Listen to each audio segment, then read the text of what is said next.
Hey miracle workers, welcome back. Okay, so this Friday I'm going to refer back to last Friday's video, which was about judgment. Now, okay, last Friday's video had to do about, I had mentioned judgment. I had mentioned how we go through phases that we judge ourselves, or we judge the people we love, or our friends, the woman on the street, the woman in that sexy bikini, things we see on social media. Like, judgment is such a big part of our life, and it's constant that we don't even realize that we're doing it. So I hadn't really pinpointed something last week, and I hadn't really given you something specific to work with. What I had asked you to do last weekend was witness what you're judging, witness who you're judging, witness your daily routine and the way you walk in to judgment, the way you use judgment in your relationships, the way you actually strain your relationships with judgment. Now, the witnessing is the first part, okay, of what we're going to work with. Now, today I'm going to kind of walk you through it quickly. Yes, yes, it will be quick, but I'm going to walk you through it in a sense because I want you guys to actually, and I apologize, by the way, about the way that I'm moving my phone, but I'm filming it outside and I need to be a bit quick, so it might be a bit sloppy. So what I was going to say was, I'm going to give you guys an example so you can understand how it is we apply judgment, because some people PM me and they say, you know, how? Be more specific. I don't understand. Where is it that I use it? And then when we kind of get through it a bit and we talk about it a bit more, then they understand that they judge their boyfriend. And the way that they tend to judge actually causes friction between the two of them, and it causes pain, and it causes like this miscommunication, or they feel that they're judging their mom, and it kind of strains their relationship. There are kids, it's everywhere. So that's why I'm saying be alert, be aware, and witness, okay? Acknowledge where it is that you are judging. And you need to understand that when you judge, there is something hidden there, or there's something that isn't hidden that you're kind of well aware of, but you're just not admitting to it. Witness it, okay? So the example I'm going to use for this weekend, and it's a specific reason that I'm using this example, is about how I had lost my sister years ago. And the reason I'm mentioning this is because this weekend it's her memorial service.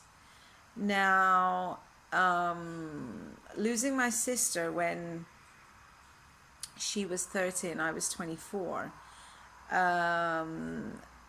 it was like the greatest shock that I had been through. It was the first death in the family, close death, like, I mean, someone that was close to us, and it was in my house. We still lived together. It was me and my sisters and my mom and my dad. We still lived together. So it was like life-changing for me, well, for all of us, that is. And what happened, it was an accident, okay? There was an accident that occurred, and it wasn't just my sister, it was her boyfriend, it was 6 friends of hers, and it was like a total of 121 people. Now, having this accident happened, for many years I judged the people that didn't do their job correctly. I judged them, and I was angry at them, and I would judge them day in, day out, and whine if something had been done differently.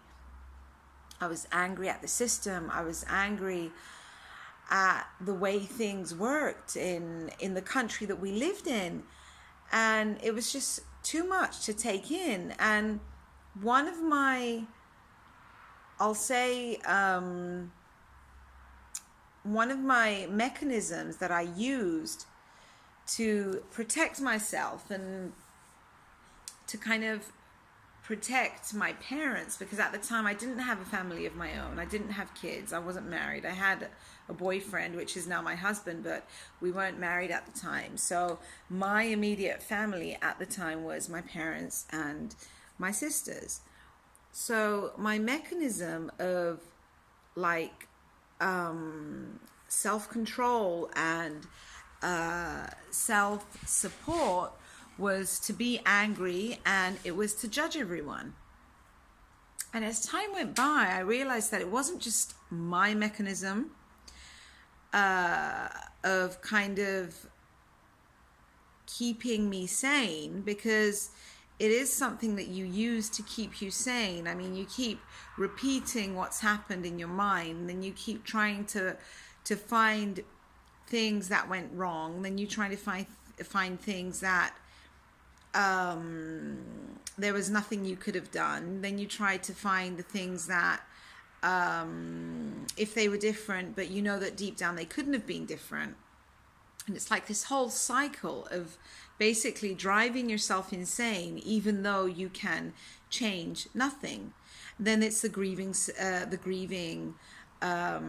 stages that you go through, and it's just so many things that kind of pop up in stages of loss. And there's fear, and there's pain, and there's distress, and there's sadness, and I would even say depression up to a point. Now, it's not the same for everyone, and don't get me wrong, there's no right way or wrong way of grieving or getting over a loss that you've been through, or healing a loss that you've been through, because sometimes people get offended when we use the words getting over. You're not getting over something. You're not. People think that when you're able to deal with something, that you've forgotten or you've let go, when that is not the case. It's not that we're letting go of the people that we love. It's not that we're letting go of their memory. It's not that we're letting go of the fact that we wish they could be with us, but it's the point of actually accepting that we cannot change specific things, and accepting that it's our time to heal.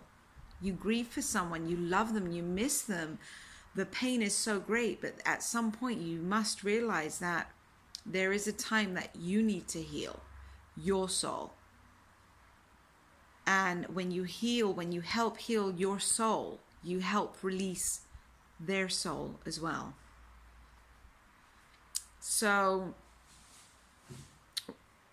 going through that stage of judgment and living the experience of actually judging the people that were responsible for all the mistakes, or judging ourselves for things that we should have said and we didn't, that maybe would have changed things,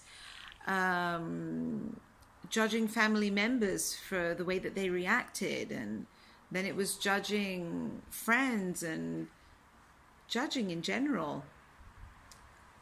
Looking back now, so many years later, like 13 years later, it's when I realize how all that judgment that I was holding on to, I realize now how much pain it was causing me, and it was keeping me safe and secure at some point, because there was someone to blame, and having other people being responsible made it easier for me. It kind of comforted me, and it comforted my parents and my other sister. But now, in time, I realize how that judgment kind of kept me stuck, because it was as though if I wasn't judging one thing or one person, I was judging another, because it helped me not deal with what was really going on. So what I want you guys to realize now, and what I want you to get out of this video today, is that with judgment, the first part is acknowledge. acknowledge and see who it is you're judging. Why are you judging them? What are they kind of awakening in you, or what are they helping you silence in you? There's more to see when you're judging someone. Are you jealous of a situation that they're in? Are you missing something that you feel that someone else is responsible for? So are we kind of like lacking to take responsibility for our own pain, for our own way of life, for our own things that we choose to put up with? What is it? Pay attention. Get really honest about that. And when you get honest about that, you're able to see the big picture. You can see things clearly. Because our purpose is not to stay angry at people. Our purpose is not to stay angry at situations. Our purpose is to learn how to heal situations, because shit will happen and things will be happening, and tragic things and bad things, and it's a part of life. It's the way that we roll, okay? And when we realize that, when it's the way that things go, and the quicker I learn to heal situations and the quicker I learn to let go of things, not only will it save me time in actually, not just time, sorry, it will save you pain, it will save you time in feeling sorry for yourself, it will save you time in going downhill, and you're going to realize at some point that, you know what, okay, things do happen. So if you're going to feel things up to a point that you want to feel them, you're going to experience things and the pain and the grief that you want to feel up to a certain point, and then you realize that I don't want to be in this situation anymore. I don't want to experience this specific situation in this specific way anymore. And you pull yourself out of it. You snap yourself out of that state, and you move yourself into a different state. And being able to do that and being able to witness it and then get yourself out of it is the most important thing, because that's when you save yourself the grief, and that's when you save yourself the pain and the agony of having to keep yourself in a specific state constantly. So pay attention, witness what it is that keeps triggering. Okay? Work with that this weekend. I love you guys. I wish you a great weekend. I wish you a great August. And I will see you soon. Bye.